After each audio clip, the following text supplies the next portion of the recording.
In this video, I will tell you about polylines and splines. So let's start with the polyline tool.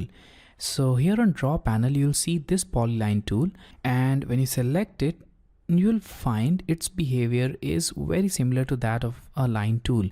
So let's make a geometry with this. So I'll click at a point to start the polyline and then click at the next point and then the next point and then the next point and press enter to exit this command.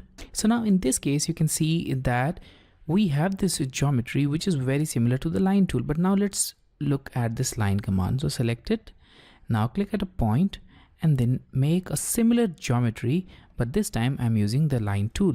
And now let's see the difference between these two geometries. So in the first case, when you click on any of the segment, the complete segment will be selected. But in the second case, selecting the segment will only select that segment. Also, we have this additional grip, which is quite different from the grips which we have here on the polyline. And when you hover your cursor over the polyline grips, you'll see this additional menu, and we'll learn about this later on in this course. So that's one of the basic difference between a polyline and a simple line. So in this case, the lines are quite separate from each other, and in case of polyline, they are combined into a single unit. Now let's erase them.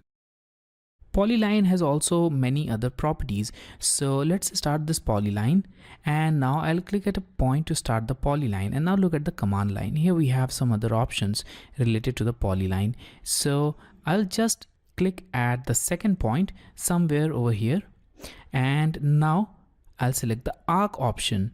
So now once I select the arc option, you'll notice that the polyline now changes into an arc, and we can directly make an arc shape with this polyline, and now it's still in the form of an arc. So we'll return it back to the line, and for that you need to click on this line option from the command line, and now it's back to this line shape.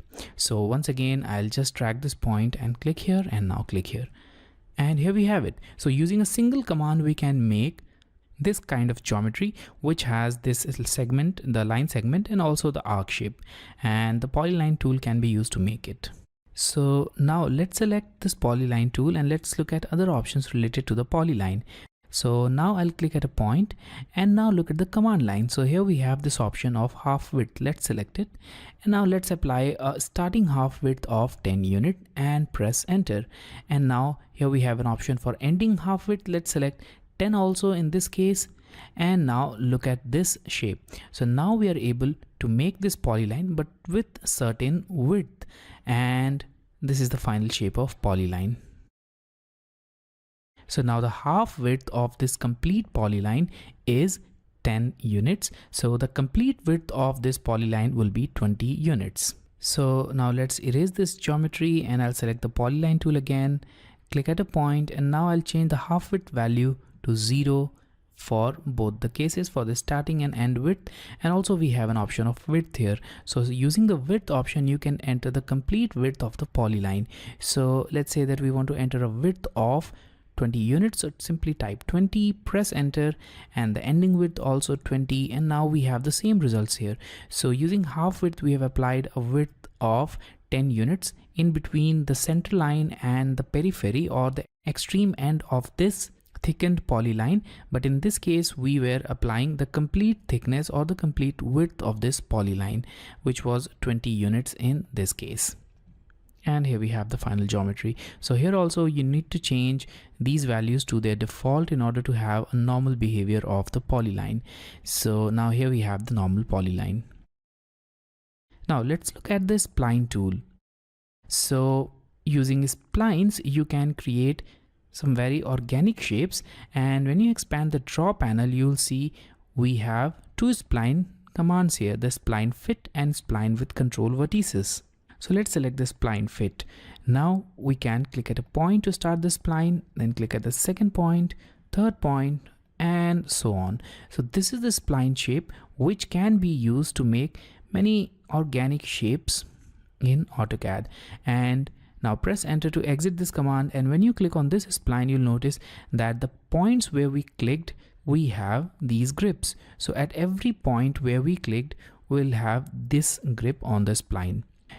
Now let's make another spline with spline control vertices. So let's select this flyout and select the second option, which is spline CV or spline with control vertices. Now in this case, I'll again click at a point and I'll make the spline. But in this case, if you look closely, you'll find that the spline is made in a slightly different way. So now let's press enter and let's zoom into this spline. And now you'll notice that all the points where we clicked will see this grip, and the spline is not touching the points where we have clicked, except for the starting and end point. So we have clicked at this point, then this, and then this point. Now if you want to change the type of this spline, if you want to make it a spline of this type, then you can change it using this grip. So click on this down pointing grip and change it to fit, and here we have it, this spline fit. In a similar way, if you want to change the type of this spline using this down pointing grip, you can change it to control vertices, just like this. If you want to change the shape of this spline even further, you can use these grips to change its shape, and using this control vertices spline, you'll have more control over the curvature or the geometry of this spline. And in this case also, you can select these grips to further modify the shape of these splines. So this was all about Polyline and Spline command of AutoCAD.